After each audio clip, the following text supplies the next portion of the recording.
Assalamualaikum warahmatullahi wabarakatuh. Alhamdulillahirabbil alamin. Innal hamdalillah nahmaduhu wa nasta'inuhu wa astaghfiruhu wa na'udzu billahi min syururi anfusina wa min sayyiati a'malina. May yahdihillahu fala mudhillalah wa man yudlilhu fala hadiyalah. Asyhadu an la ilaha illallah wahdahu la syarikalah wa asyhadu anna Muhammadan abduhu wa rasuluh la nabiyya ba'dah. Allahumma sholli ala Muhammad wa ala ali Muhammad. Ya ayyuhalladzina amanu taqullaha haqqa tuqatih wa la tamutunna illa wa antum muslimun. Rabbana zalamna anfusana wa illam taghfir lana wa tarhamna lakunanna minal khasirin. Subhanallah wa bihamdihi subhanallahil azim. La ilaha illa anta subhanaka inni kuntu minadh dhalimin. Hasbunallah wa ni'mal wakil, ni'mal maula wa ni'man nasir. Allahumma sholli ala Muhammad wa ala ali Muhammad. Subhana rabbika rabbil izzati amma yasifun, wassalamun ala mursalin, walhamdulillahi rabbil alamin. Ibadallah, innallaha wa malaikatahu yushollu 'alan nabi, ya ayyuhalladzina amanu shollu 'alaihi wa sallimu taslima. Qala Allahu ta'ala fil karim, a'udzu billahi minasyaitonir rajim. Bismillahirrahmanirrahim. Qul huwallahu ahad, Allahus samad, lam yalid wa lam yulad wa lam yakul lahu kufuwan ahad. Shadaqallahul azim. Raditu billahi rabbah wa bil islami dinah wa bil Muhammadin nabiyya wa rasulah. Ya Rabbana walakal hamdu hamdan katsiran thayyiban mubarakan fihi. Amma ba'du. Judul ceramah kita kali ini adalah berkah bagi yang jujur, celaka bagi yang curang dalam dagang. Para ikhwan wa akhwat rahimakumullah, segala puji kita panjatkan kehadirat Allah Subhanahu wa taala, Tuhan semesta alam. Hanya dengan limpahan rahmat, nikmat iman, nikmat Islam, dan nikmat kesehatan darinya, kita bisa berkumpul di tempat yang mulia dalam keadaan selamat dan sehat untuk menunaikan berbagai ibadah yang Allah perintahkan kepada kita semua. Sholawat serta salam semoga senantiasa tercurahkan kepada Nabi kita tercinta, baginda Nabi Muhammad SAW, kepada keluarga beliau, para sahabat beliau, serta seluruh umat beliau yang istiqomah mengikuti sunnahnya hingga akhir zaman.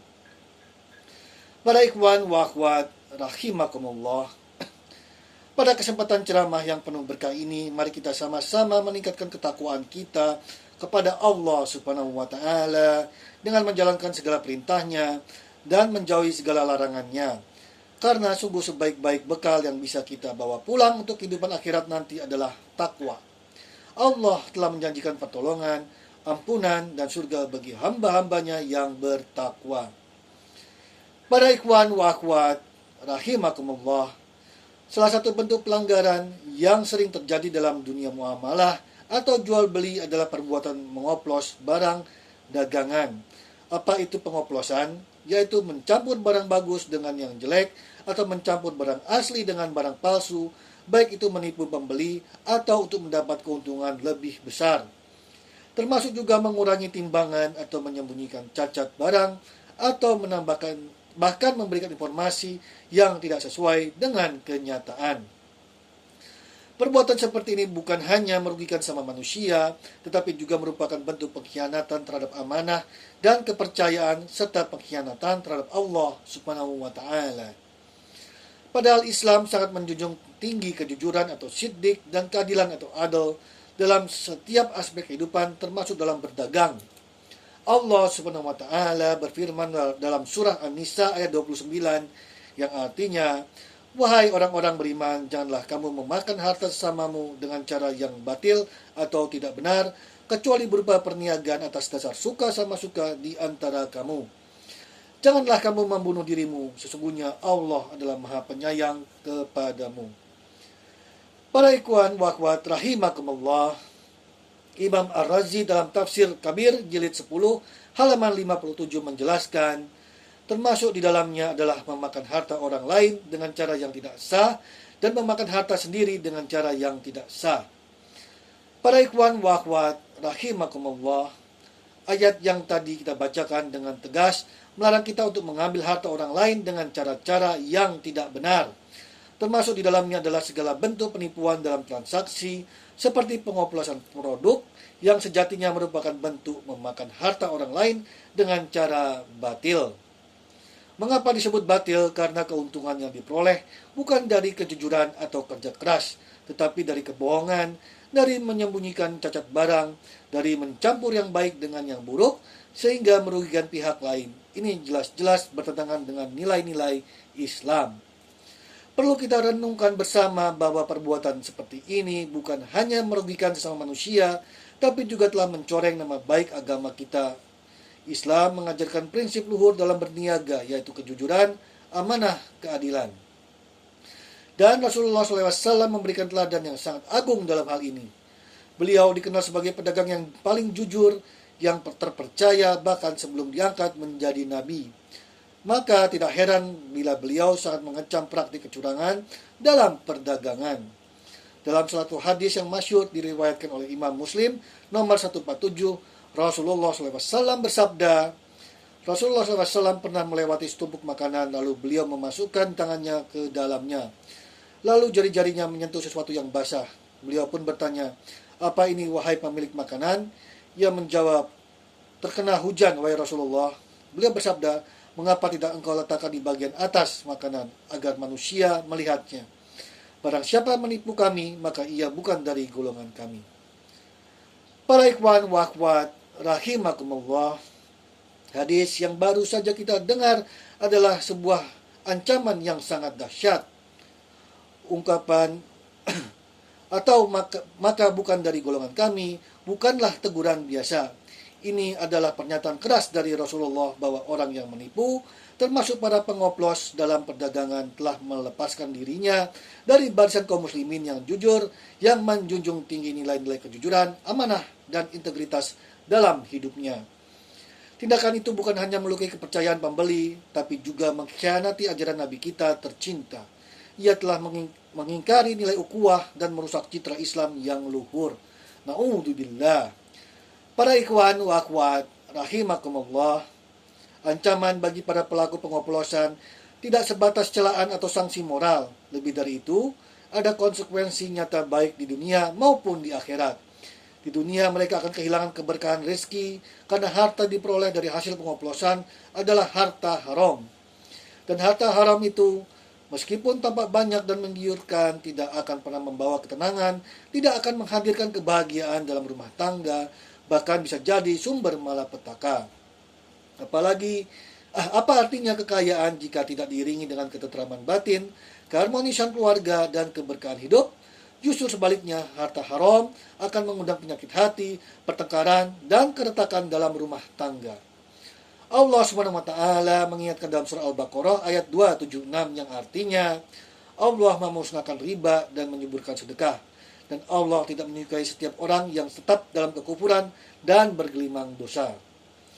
Para ikhwan wa akhwat, rahimakumullah, dalam hukum Islam, pelaku pengoplosan bisa dikenakan sanksi sesuai dengan tingkat kerugiannya. Namun sanksi yang paling nyata terasa adalah hilangnya kepercayaan masyarakat. Dan kita tahu bersama bahwa bisnis atau usaha apapun dibangun di atas fondasi kepercayaan. Sekali saja seorang berdagang dicap sebagai penipu atau pengoplos, maka runtuhlah reputasinya. Pelanggan akan menjauh dan usahanya pun terancam bangkrut. Sulit baginya untuk kembali mendapatkan tempat yang terhormat di tengah masyarakat. Para ikhwan wa akhwat, rahimakumullah, lebih berat dari itu semua adalah ancaman azab di akhirat kelak. Para pengoplos, penipu, dan pelaku kezaliman dalam perdagangan akan menghadapi hisab yang berat di hadapan Allah SWT. Setiap sen harta yang diperoleh dengan cara zalim akan dimintai pertanggungjawaban. Setiap kesulitan dan kerugian yang ditanggung oleh orang lain akan dituntut adil di hadapannya. Rasulullah SAW bersabda dalam hadis yang diriwayatkan oleh Imam Tirmizi nomor 614 yang artinya, "Wahai Ka'ab bin Ujrah, sesungguhnya daging yang tumbuh dari sesuatu yang haram, maka nerakalah yang lebih berhak atasnya." Bayangkan tubuh yang selama ini diberi makan dari harta haram akan menjadi bahan bakar api neraka. Na'udzubillah. Lalu bagaimana mungkin kita sanggup mempertanggungjawabkannya di hadapan Allah ketika tak ada lagi pertolongan kecuali amal soleh? Api neraka tidak mengenal kompromi. Ia membakar siapa saja yang tak bertobat dari perbuatannya yang zalim. Para ikhwan wa akhwat rahimakumullah, praktik pengoplosan bukan hanya merugikan secara individu, tapi juga merusak sistem ekonomi dan sosial secara menyeluruh.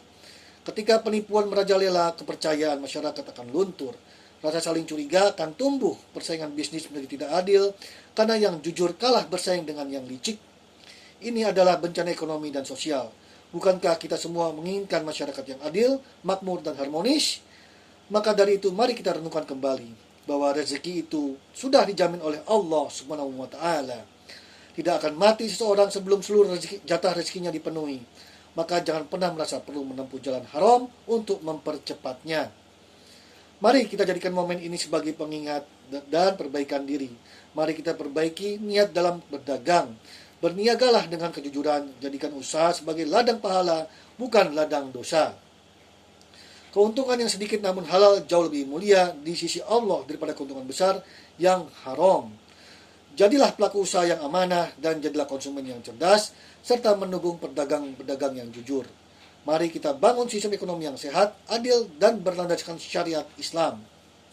Semoga Allah Subhanahu wa Ta'ala senantiasa membimbing langkah kita di jalan yang lurus, menjauhkan kita dari tipu daya syaitan, serta melindungi kita dari rezeki yang haram dan tak berkah. Amin ya rabbal alamin. Demikian, syukran. Barakallahu li wa lakum fil Qur'anil azim. Jazakumullah katsiran. Wabillahi taufiq wal hidayah. Ihdinas siratal mustaqim. Wallahu muwaffiq ila aqwamit thoriq. Wassalamualaikum warahmatullahi wabarakatuh.